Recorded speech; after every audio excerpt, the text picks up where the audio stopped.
देखिए, हेलो, कैसे हैं आप लोग? आई होप सभी बहुत अच्छे होंगे। चलिए आज हम लोग स्टार्ट करते हैं हाइट एंड डिस्टेंस को, ठीक है? क्लास 10th का टॉपिक है। हो सकता है कुछ रिफ्रेशर ऐसे हैं जिन्होंने क्लास 11th में भी हाइट एंड डिस्टेंस को दे रखा है। खैर नहीं भी है तो कोई दिक्कत की बात नहीं, आप लोगों ने ट्रिग्नोमेट्री पूरा पढ़ा हुआ है, तो अगर आपको ट्रिग्नोमेट्री आता है तो I hope height and distance भी आप लोगों को आ जाएगा, ठीक है? चलिए देखिए यहाँ पे बहुत गौर से समझना है। मान लीजिए हाइट एंड डिस्टेंस में सबसे पहले हम लोग बात करने वाले हैं एलिवेशन ऑफ एंगल की। तो एलिवेशन ऑफ एंगल क्या होता है? मान लीजिए कोई यहाँ पे एक वस्तु है, जी मान लीजिए कोई ऑब्जेक्ट है आपका, जी क्या है? ऑब्जेक्ट है। और यहाँ पे खड़ा कोई व्यक्ति, यहाँ पे खड़ा कोई व्यक्ति इस वस्तु को देखता है, यहाँ पे खड़ा व्यक्ति इस वस्तु को देखता है, ठीक है? तो जब व्यक्ति यहाँ पे खड़ा हुआ है, कोई व्यक्ति है, ये एक प्रकार का इंसान है, और जो इस वस्तु को देखता है, ये इंसान खड़ा हुआ है और इस इंसान ने इस वस्तु को देखा, इस इंसान ने वस्तु को देखा। तो इंसान ने वस्तु को देखा, एक वो रेखा, वो एक लाइन बनी, और इंसान के हॉरिजॉन्टल, जो भी इंसान यहाँ पे खड़ा हुआ है उसके हॉरिजॉन्टल एक लाइन खींचेंगे, ठीक है? तो इन दोनों लाइन के बीच में जो एंगल ड्रॉ होता है या जो एंगल यहाँ पे बनता है, इस एंगल को बोला जाता है एलिवेशन ऑफ एंगल। कहने का मतलब क्या हुआ? जैसे मैं यहाँ पे हूँ, मुझे ऊपर की ओर, मतलब मुझे अपने से ऊपर की ओर किसी वस्तु को देखना है, मुझे अपने से ऊपर की ओर किसी वस्तु को देखना है। जब मैं अपने से ऊपर की ओर वस्तु को देखूंगा तो मैं अपनी आंख से हॉरिजॉन्टल लाइन खींचूंगा, और मैं जिस वस्तु को देखने वाला हूँ, मैं जिस वस्तु को देखने वाला हूँ उस वस्तु से अपनी आंख पे एक रेखा बनाएंगे, मतलब एक इमेजिन कर लेंगे, उस वस्तु से अपनी आंख पे एक रेखा बनाएंगे और एक हॉरिजॉन्टल लाइन खींचेंगे, ठीक? उन दोनों लाइन के बीच में जो एंगल बनता है उस एंगल को बोला जाता है एलिवेशन ऑफ एंगल। इसको हिंदी में बोला जाता है उन्नयन कोण। क्या बोला जाता है आपका? उन्नयन कोण, ठीक है? अच्छा, इसके बाद बात आती है डिफ्लेक्शन ऑफ एंगल। तो डिफ्लेक्शन का मतलब हुआ नीचे की ओर, डिफ्लेक्शन का मतलब क्या हुआ? नीचे की ओर। अब यहाँ पे उल्टा हो गया, व्यक्ति यहाँ पे खड़ा हुआ है, ठीक है? और वस्तु ऑब्जेक्ट आपका यहाँ पे पड़ा हुआ है। बात समझना गौर से, ऑब्जेक्ट आपका यहाँ पड़ा हुआ है। अब कोई व्यक्ति यहाँ से इस ऑब्जेक्ट को देखता है, व्यक्ति यहाँ से इस ऑब्जेक्ट को देखता है, ठीक है? तो मैं क्या करूंगा, व्यक्ति जो खड़ा हुआ है उसके हॉरिजॉन्टल लाइन खींचेंगे, उसके हॉरिजॉन्टल एक लाइन खींचेंगे, ठीक है? अब एंगल कहाँ की ओर बना है आपका? नीचे की ओर।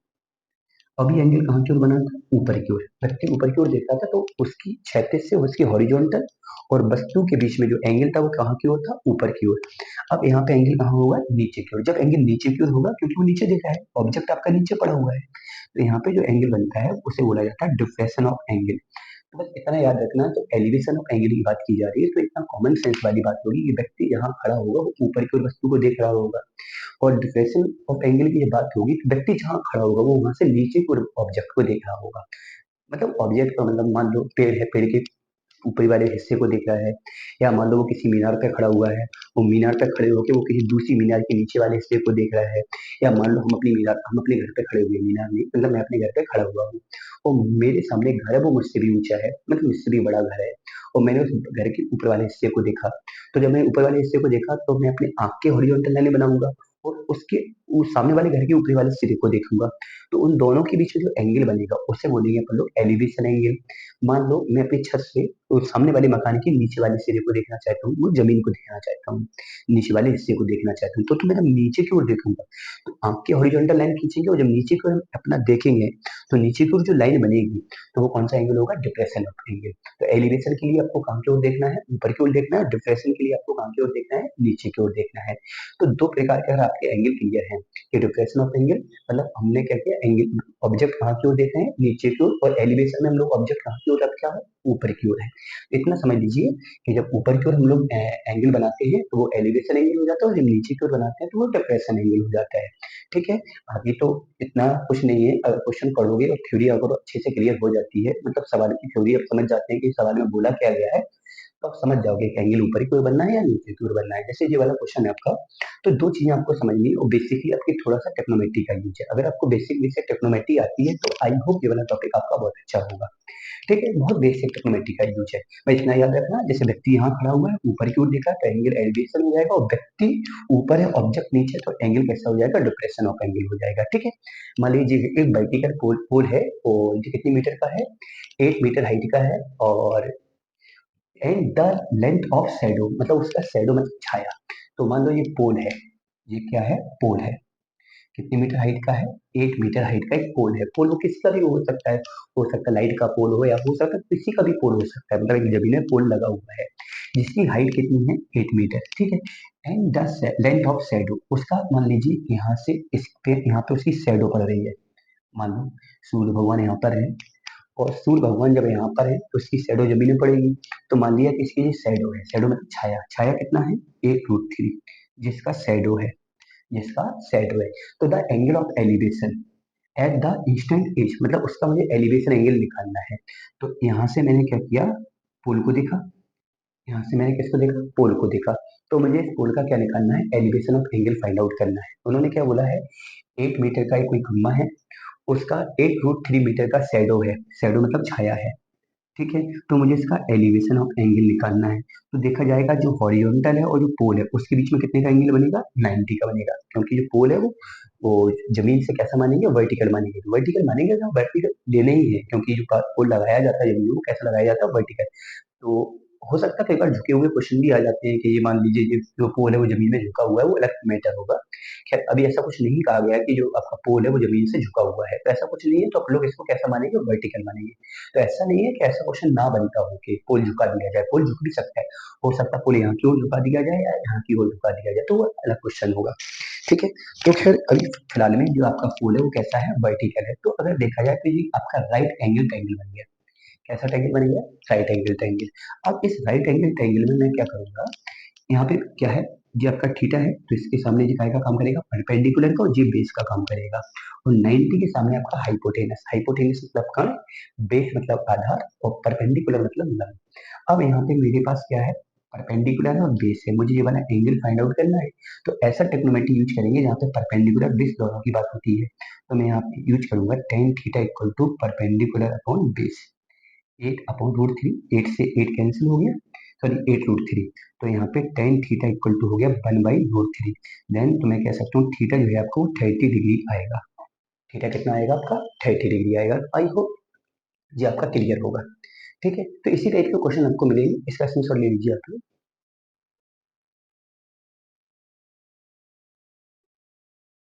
चलिए देखिए क्या है, the angle of elevation of the top of the tower. देखो यहाँ पे कोई टावर है, और इसका उन्होंने क्या कहा, the angle of elevation of the top of the tower at a ground, sorry at a point on the ground, मतलब ग्राउंड पर, ये ग्राउंड है, इस ग्राउंड पे कोई पॉइंट है, बहुत गौर से समझना। मान लीजिए ये पॉइंट है, ठीक है। इस पॉइंट से मैंने टावर को देखा, मतलब टावर के टॉप को देखा, मतलब ऊपरी सिरे को देखा, ठीक है। जब मैंने टावर के ऊपरी सिरे को देखा तो उसका जो एलिवेशन एंगल है वो 30 डिग्री है। बहुत गौर से समझना, जो एलिवेशन एंगल है वो 30 डिग्री है, ठीक है। On walking 24 metre toward the tower, वो उन्होंने क्या बोला कि वो टावर की ओर 24 मीटर वॉक किया उसने, मान लीजिए 24 मीटर वॉक करने के बाद वो यहाँ पहुंच गया। उसके बाद देखा the angle of elevation become 60 degree. देखो क्वेश्चन समझो, ये टावर है, और टावर को ग्राउंड के किसी पॉइंट ए से देखा गया, ग्राउंड के किसी पॉइंट ए से देखा गया। जब उस ए पॉइंट से देखा गया तो आपका एंगल कितना बना, 30 डिग्री। अब उन्होंने कहा कि टावर की ओर उसने 24 मीटर वॉक किया, वॉक करने का मतलब चला। जब वो 24 मीटर चला तो उसने फिर अपने एलिवेशन एंगल पे फोकस किया, तो ये वाला जो एंगल है वो कितना हो गया, 60 डिग्री हो गया। एंगल कितना हो गया, 60 डिग्री हो गया।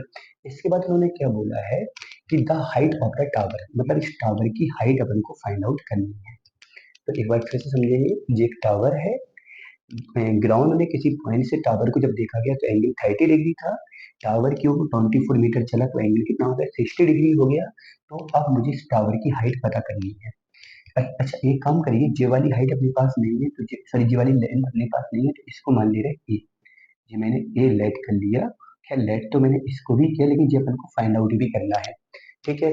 चलिए ये पॉइंट अगर ए है, इसको हम लोग बी मान ले रहे हैं, इसको सी मान ले रहे हैं, इसको हम लोग डी मान ले रहे हैं, ठीक है। अब हम लोग क्या करने वाले हैं, सबसे पहले मैं इस एंगल का यूज करूंगा, सॉरी ट्रायंगल का, एंगल नहीं ट्रायंगल का। तो जब मैं इस वाले ट्रायंगल का यूज करूंगा तो मैं यहाँ पे लगाऊंगा टेन 60 डिग्री। तो क्या हो जाएगा, परपेंडिकुलर अपॉन बेस, मतलब एच अपॉन ए। चलिए टेन 60 कितना होता है, √3 equal to H upon A. √3 upon में जाएगा, ए यहाँ चला जाएगा, तो ए इक्वल टू हो जाएगा एच अपॉन √3। इसे मान लीजिए आप फर्स्ट, ठीक है। अब मैं क्या करूंगा, मैं इस पूरे ट्रायंगल की बात करूंगा, और जब मैं पूरे ट्रायंगल की बात करूंगा तो मैं यहाँ लगाऊंगा tan 30 डिग्री। ठीक है। इसका क्या हो जाएगा, परपेंडिकुलर। अब परपेंडिकुलर तो एच है आपका, जो हाइट है वो एच है अपॉन बेस। अब बेस में जे भी आ जाएगा और जे भी इंक्लूड हो जाएगा, क्योंकि पूरा ट्रायंगल ले रहे हैं ना, तो ये पूरा बेस हो जाएगा कितना, 24 प्लस का ए। 24 प्लस का ए। चलिए अब यहाँ पे देखो, tan 30 की वैल्यू कितनी हुई, 1/√3 equal to H upon 24 plus का ए।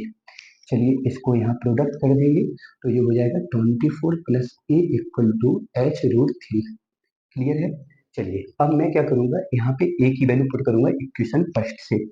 तो यहाँ पे कितना है, 24, ए की वैल्यू कितना है, h/√3, और इक्वल में कितना है, h√3। चलिए जी, यहाँ पे काय का है, प्लस का, यहाँ पे जाएगा माइनस का। अच्छा, इसको मैंने रिप्लेस क्यों किया, क्योंकि मुझे h की वैल्यू चाहिए है, तो मैं h को इकट्ठा करूंगा एक साइड, है ना। h को यहाँ पे ले जाओ, तो कितना हो जाएगा, h√3 minus h/√3 equal to 24। चलिए इन दोनों से h कॉमन आया, तो h कॉमन आया तो मैंने √3 एलसीएम भी ले लिया, तो √3 का प्रोडक्ट हो जाएगा 3 माइनस 1 इक्वल में कितना है, 24। चलिए अब मैं क्या करूंगा, h तो ज्यों के त्यों रहेगा, और 3 में से 1 को सब्ट्रैक्ट करूंगा, 2 रहेगा अपॉन में √3 रहेगा इक्वल में 24 रहेगा। इसको कैंसिल करेंगे तो 12 रहेगा। ठीक है। और जो √3 अपॉन में वो इंटू में जाएगा, तो h इक्वल टू आ जाएगा आपका 12√3। ठीक है। तो ये क्या हो जाएगी, हाइट ऑफ टावर, इस टावर की हाइट निकल के आ जाएगी। तो मैं अभी केवल आपका एलिवेशन एंगल और डिप्रेशन एंगल, जो मैंने उन्नयन और अवनमन कोण आपको बताए हैं, इसमें कुछ चीजें और भी हैं जो अभी अगले लेक्चर में डिस्कस करेंगे। केवल अभी मैं दोनों दो ही चीजों पर बात करने वाला हूँ, एक आपका एलिवेशन एंगल और एक आपका डिप्रेशन एंगल, और बाद बाकी थोड़ा ट्रिग्नोमेट्री का यूज है, ऑलमोस्ट टेन का यूज होता है। वैसे देखा जाए ज्यादातर क्वेश्चन जो है वो टेन से सॉल्व हो जाते हैं, लेकिन ट्रिग्नोमेट्री तो बड़ा सिंपल सा क्वेश्चन है, इसमें तो साइन हो या टेन हो या कॉस हो, किसी का भी यूज हो, सारी की सारी वैल्यू आपको याद होनी चाहिए। अच्छा, दूसरी चीज, बाद बाद बाकी किसका यूज है, आपको राइट एंगल ट्रायंगल पता होना चाहिए, टेन थीटा क्या होता है, या साइन थीटा क्या होता है, या कॉस थीटा क्या होता है। जैसे साइन थीटा की बात करते तो क्या हो जाता, परपेंडिकुलर अपॉन हाइपोटेनस। बात किसकी हो रही, टेन की, तो परपेंडिकुलर अपॉन बेस।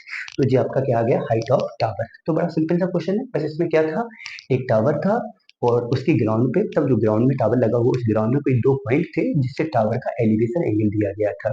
ठीक, उन दोनों पॉइंट के बीच की डिस्टेंस कितनी थी, 24 थी, जिससे मैंने टावर की हाइट को फाइंड आउट किया। तो सबसे पहले मैंने इस वाले ट्रायंगल को लिया, फिर मैंने पूरे ट्रायंगल को लिया, और जो मैंने सॉल्व किया तो कितना आ गया आपका, 12√3। चलिए नोट करिए इसको, प्लीज इसकी सॉल्व लीजिए आप। चलिए अगला क्वेश्चन देखिए, if the angle of elevation of the top of the tower from the point distance S and T from its foot are 30 and 60 degree. ठीक है। मुझे लगता है क्वेश्चन थोड़ा सा, अच्छा अच्छा सही है, एलिवेशन एंगल दिए गए हैं, और उन्होंने पहले क्वेश्चन को बना डायग्राम बनाएंगे साथ साथ, तो समझ में आ जाएगा। देखिए यहाँ पे कोई टावर है, ठीक है, ये टावर है, ठीक है, उसके फुट मतलब उसके निचले सिरे से कितनी दूरी पर है, एस और टी दूरी पर कोई भी दो पॉइंट है जिससे एलिवेशन एंगल 30 डिग्री और 60 डिग्री है। उनके कहने का मतलब क्या है, the angle of elevation of the top of are tower from two point distance S and T. मान लीजिए कि स्मॉल एस डिस्टेंस पे, इसके फुट से मतलब टावर का जो निचला सिरा है उससे, इसकी एस डिस्टेंस पर और टी डिस्टेंस पर कोई दो पॉइंट है। ठीक है, कितने पॉइंट है, दो। इन दोनों पॉइंट से अगर इसके एलिवेशन एंगल को देखा जाए, यहाँ से और यहाँ से, इस टावर के ऊपरी वाले सिरे को देखा जाए, तो जो आपका एलिवेशन एंगल है वो आपका 30 डिग्री है और 60 डिग्री है। बात समझ पा रहे हो ना, ये आपका टावर है, ये टावर का फुट है, तो ठीक है। तो टावर का क्या है, नीचे वाला सिरा है। अब इस नीचे वाले सिरे से स्मॉल एस और स्मॉल टी डिस्टेंस पर, देखो स्मॉल एस बड़ा है, साफ साफ बोला है, तो ज्यादा दूरी पर मैंने स्मॉल एस लिया, और टी छोटा है तो टी को कम दूरी पर लिया। ठीक है, दो दूरियों पर कोई दो पॉइंट है, एक पॉइंट ए है और एक पॉइंट आपका बी है। इन दोनों पॉइंट पर टावर के ऊपर से ऊपरी वाला सिरा है, टावर का जो ऊपरी वाला सिरा है उसके जो उन्नयन कोण है वो 30 डिग्री और 60 डिग्री है। कितना एंगल है, 30 डिग्री और 60 डिग्री है। ठीक है। तो हमें क्या करना है, इस टावर की हाइट पता करनी है, इस टावर की हाइट पता करनी है। ठीक है, तो ये ए है, ये बी है, इसको सी मान लीजिए, इसको क्या मान लीजिए, डी मान लीजिए। तो क्वेश्चन को एक बार फिर से सुनिए। एक कोई टावर है, टावर का ये नीचे वाला सिरा है, नीचे वाले सिरे से स्मॉल एस और स्मॉल टी दो कोई डिस्टेंस है, स्मॉल एस और स्मॉल टी। स्मॉल एस ज्यादा है तो उसको मैंने अधिक दूरी पर लिया, और टी कम है तो उसको कम दूरी पर लिया। दो पॉइंट हैं, उन दोनों पॉइंट से टावर का जो एलिवेशन एंगल है, उन्नयन कोण है, वो आपका 30 डिग्री और 60 डिग्री है। ठीक है, तो मुझे क्या करना है, इस टावर की हाइट पता करनी है। क्या पता करना है, इस टावर की हाइट को पता करना है। तो सबसे पहले मैं इस वाले ट्रायंगल को लूंगा। ऐसा सेम क्वेश्चन है, इससे पहले करा चुका हूँ। तो जब मैंने इस वाले को लिया तो मैंने यहाँ लगा दिया 10 60 डिग्री। क्या हो जाएगा, परपेंडिकुलर अपॉन बेस, तो एच अपॉन टी। चलिए इसको देखा जाए, 10 60 कितना हो जाएगा, √3। तो एच अपॉन टी, तो एच इक्वल टू हो जाएगा √3 टी। इसे मान लीजिए फर्स्ट, इसे मान लीजिए फर्स्ट। इसके बाद मैं क्या करूंगा, मैं इस पूरे ट्रायंगल को लूंगा। जब मैं पूरा ट्रायंगल लूंगा तो यहाँ पे लगाऊंगा मैं 10 30, और 10 30 क्या हो जाएगा, परपेंडिकुलर मतलब एच अपॉन बेस। बेस में क्या आ जाएगा, एस, क्योंकि अब बेस आपका बन गया है एस। बेस क्या बन गया आपका एस। 10 30 कितना होगा, 1/√3। एच कितना है पता करना है आपको, एच कितना है पता नहीं। ठीक है, अपॉन वाला यहाँ इंटू में जाएगा, एच इक्वल टू हो जाएगा एस अपॉन √3। इसको मान लीजिए सेकेंड। ठीक है, अच्छा, एस और टी क्वेश्चन में गिवन है, तो फाइंड आउट क्या करना है अपन को, एच। एस और टी आपको गिवन है, तो फाइंड आउट क्या करना है, एच।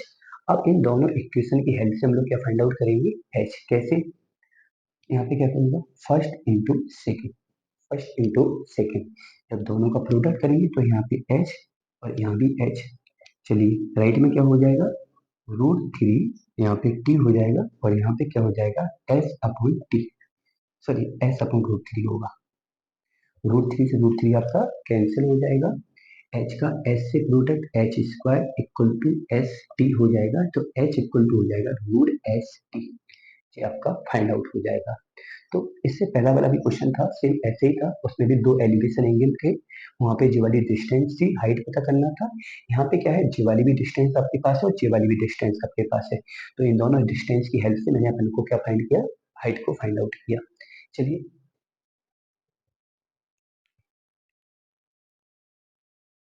चलिए अगला क्या है, it's the ratio, it's the ratio of length of a pole and its shadow. उन्होंने क्या कहा, कोई पोल है, उसकी लेंथ और शैडो का रेशियो दिया गया है। मतलब मान लीजिए ये पोल है, और मान लीजिए पोल जो है वो यहाँ पे कोई चमकती हुई वस्तु है, या मान लीजिए सूरज है, या कुछ भी है, यहाँ पे कोई लाइट लगी हुई है, तो उसकी यहाँ पे शैडो पड़ रहा है। पोल का क्या पड़ रहा है, शैडो पड़ रहा है।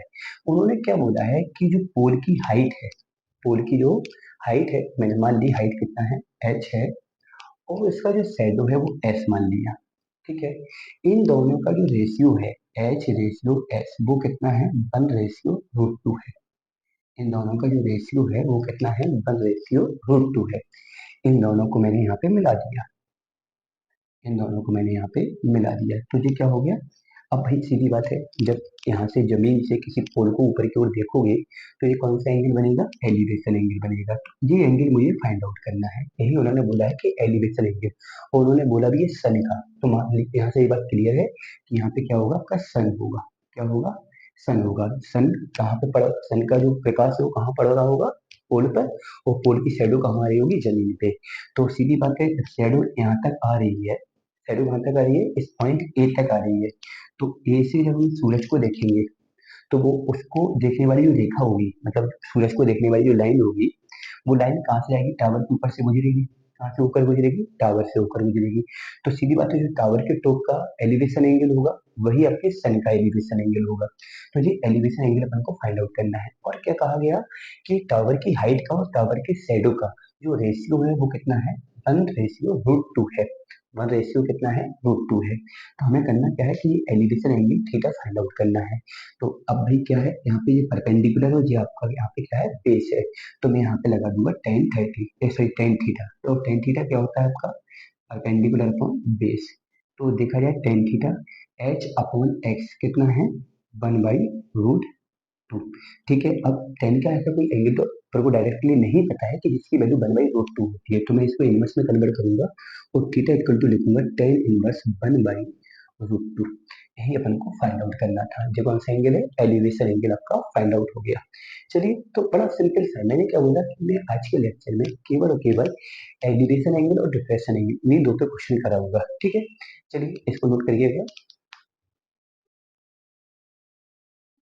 चलिए देखिए, it's from a point 100 metre above the ground of ground the angle of depression. उन्होंने क्या बोला, ग्राउंड से कितने मीटर, 100 मीटर अबव, कितने मीटर अबव, 100 मीटर अबव, ठीक है। ये आपका 100 मीटर का मान लीजिए कोई पोल वगैरह है, यहाँ से उन्होंने क्या बोला, if from a point 100 metre above the ground the angle of depression of two object due south on the ground, मतलब ग्राउंड में कोई दो ऑब्जेक्ट है, मान लीजिए ये ग्राउंड है और यहाँ पे एक ऑब्जेक्ट आपका ए है और एक ऑब्जेक्ट आपका बी है, ठीक है। और इस 100 मीटर एबव से इस दोनों ऑब्जेक्ट को देखा गया, 100 मीटर ऊपर से इस दोनों ऑब्जेक्ट को देखा गया। तो दोनों का जो कौन सा डिप्रेशन एंगल है, मतलब ऊपर से हम लोग नीचे की ओर देख रहे हैं, तो एक यहाँ पे और एक यहाँ पे, ठीक है। तो यहाँ पे जो डिप्रेशन एंगल है, तो मैं यहाँ पे हॉरिजॉन्टल लाइन खींचूंगा, डिप्रेशन एंगल में देखो मैंने ऊपर हॉरिजॉन्टल लाइन खींची और नीचे की ओर मैंने देखा। कहाँ की ओर देखा, नीचे की ओर देखा मैंने। जब मैंने नीचे की ओर देखा, एक मिनट रुकना, चलिए सॉरी वो थोड़ा सा डिस्टर्ब हो गया था। तो उन्होंने क्या कहा, it from a point 100 metre above, 100 metre above कोई पॉइंट है और the ground the angle of the depression. अब इस 100 मीटर अबव से, मतलब यहाँ से किसी व्यक्ति ने ग्राउंड में दो ऑब्जेक्ट को देखा, कितने ऑब्जेक्ट को देखा, दोनों ऑब्जेक्ट को देखा, जिस पर डिफ्रेक्शन एंगल आपका 45 और 60 डिग्री है।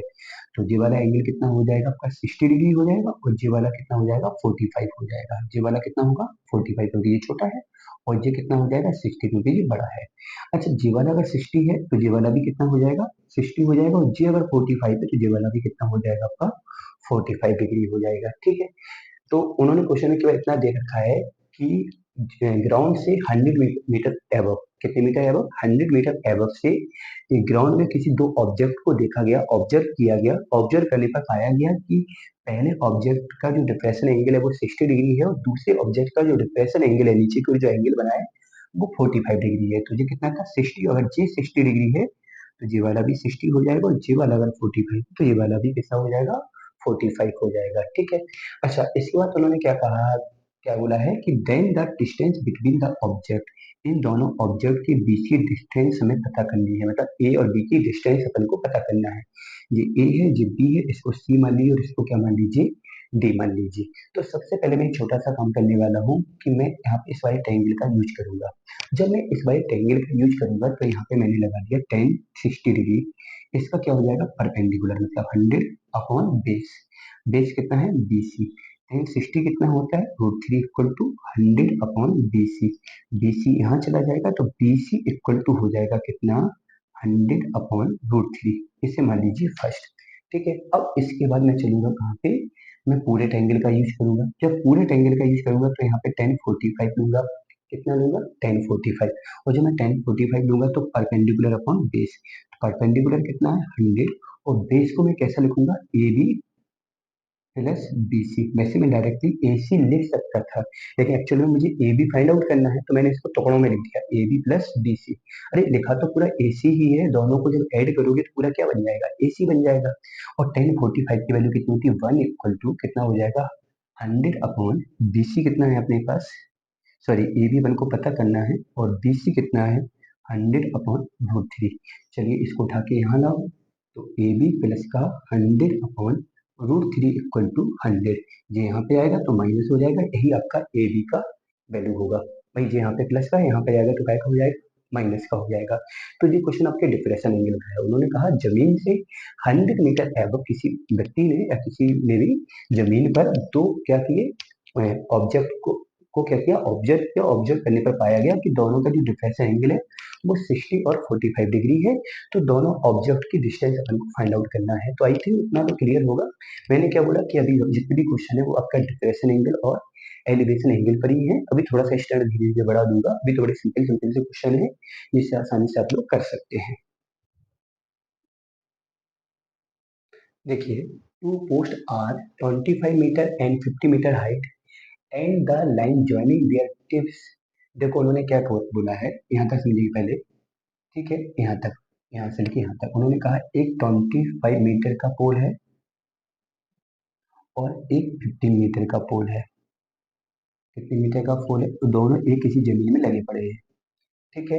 अच्छा, उन्होंने क्या बोला है कि दो पोल हैं जो किसी जमीन में लगे पड़े हैं और एक पोल की हाइट है वो 25 मीटर है और दूसरे पोल की जो हाइट है, पोल है या पोस्ट है, लैंप पोस्ट वगैरह जो होते हैं वैसा भी कह सकते हैं, पोस्ट भी बोल सकते हैं, लैंप पोस्ट या पोल बोल सकते हैं।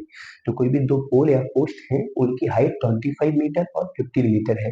ठीक है, उन्होंने क्या कहा, and the line joining their tips, इन दोनों पॉइंट को यदि मिलाते हैं, इन दोनों पॉइंट को यदि मिलाते हैं तो इसका जो एंगल बनता है, मतलब वर्टिकल से मैं एंगल देखूंगा इसका जो, सॉरी वर्टिकली हॉरिजॉन्टल से एंगल देखूंगा, तो जो हॉरिजॉन्टल से एंगल बनता है वो 45 डिग्री बनता है। कब? जब इन दोनों के ऊपर वाले सिरे को मिलाते हैं। तो उन्होंने कहा and the joining and the line joining their tips, इन दोनों पॉइंट को यदि मिलाते हैं make an angle of 45 degree. तो ये एंगल कितना बनता है? 45 डिग्री बनता है। ठीक है, ये पूरी टोटल हाइट कितना है? 25। ठीक है, और ये हाइट कितना है आपका? 15 है। चलिए, उन्होंने क्या कहा, with the horizontal the distance between these post, इनकी बीच की ये वाली डिस्टेंस हमें पता करनी है। अब यहाँ थोड़ा समझदारी वाली बात है कि जो डिस्टेंस यहाँ पर होगी वही डिस्टेंस आपकी यहाँ पे होगी। तो जरूरी नहीं कि आप ये वाली डिस्टेंस निकालने के चक्कर में पड़े रहें। अगर आप इसको भी ज्ञात कर लेते हैं तो ये वाला आंसर अपने आप आ जाएगा। तो कोई दो पोस्ट है, लैंप पोस्ट है या कोई दो पोल है जिसकी हाइट 25 मीटर और 15 मीटर है, दोनों कहीं जमीन में लगे पड़े हैं। ठीक है, और दोनों के ऊपरी वाले सिरे को मिलाते हैं तो उसके हॉरिजॉन्टल से कितना एंगल बनता है? अब भाई इससे ऊपर वाले को मिलाया, भाई एक ऊपर होगा तो एक पोल आपका नीचे होगा, क्योंकि दोनों की हाइट अलग अलग है और ये वाली हाइट ऊपर है, जानना है तो ये पोल ऊपर निकल जाएगा। तो क्लियर है कि इससे ऊपर की ओर मिलाना पड़ेगा, तो ये वाला जो एंगल बनेगा वो कितना बनेगा? 45 डिग्री बनेगा। ठीक है, तो मुझे करना क्या है कि मुझे इसकी डिस्टेंस पता करनी है, दोनों पोल के बीच की, पोल या पोस्ट कुछ भी बोल सकते हैं। अच्छा, जी 15 है तो ये वाला हिस्सा भी आपका क्लियर है 15 होगा, और अगर ये 15 हो गया तो ये वाली क्लियर है कि ये वाली डिस्टेंस आपकी 10 होगी। अच्छा, अगर ये 10 है तो अब मैं इस ट्रायंगल का यूज करूंगा, क्योंकि इस ट्रायंगल के अंदर ये आपका एंगल 90 का होगा और मुझे इसकी हाइट पता चल गई है, तो मैं इसका बेस पता कर सकता हूँ टेन थीटा अप्लाई करके। तो यहाँ पे 1045 इक्वल टू क्या हो जाएगा? Perpendicular upon base. तो बेस को मैंने मान लिया यहाँ पे ए है तो ए रख लिया, 1045 की वैल्यू 1 है तो यहाँ पे 10 अपॉन ए, ए यहाँ जाएगा तो ए इक्वल टू हो जाएगा आपका 10। तो ये क्या है? डिस्टेंस बिटवीन पोस्ट या डिस्टेंस बिटवीन पोल, कुछ भी हो सकता है, पोस्ट भी हो सकता है और पोल भी हो सकता है। तो इस प्रकार से दोनों पोल के बीच के डिस्टेंस हम लोग पता कर सकते हैं। तो आज तो मैंने बहुत ही बेसिकली आपका डिप्रेशन एंगल, एलिवेशन एंगल पे क्वेश्चन कराए हैं, तो आप लोग इन क्वेश्चन को थोड़ा सा देख लीजिए। और दो चीजें आपको समझना है कि एलिवेशन एंगल क्या होता है। जब नीचे से ऊपर की ओर ऑब्जेक्ट देखते हैं तो मैं उसको एलिवेशन एंगल बोलूंगा, ऊपर से नीचे को ऑब्जेक्ट देखूंगा तो इसे डिप्रेशन एंगल बोलूंगा, और थोड़ा सा ट्रिग्नोमेट्री का यूज है। तो मैंने आपको लगभग 5-6 क्वेश्चन आज करवाए हैं और कुछ क्वेश्चन और भी हैं जो मैं अगले लेक्चर में करवाऊंगा। तो मैं 2 लेक्चर में हाइट एंड डिस्टेंस का बेसिक बेसिक पूरा खत्म कर दूंगा, और बाद बाकी आपके पास जो भी बुक होगी उससे आप लोग क्वेश्चन लगाइएगा। फिर भी अगर कोई दिक्कत आती है तो आप पूछ सकते हैं या मुझे कमेंट कर सकते हैं, मैसेज कर सकते हैं। मिलते हैं अगले लेक्चर में। Okay, bye.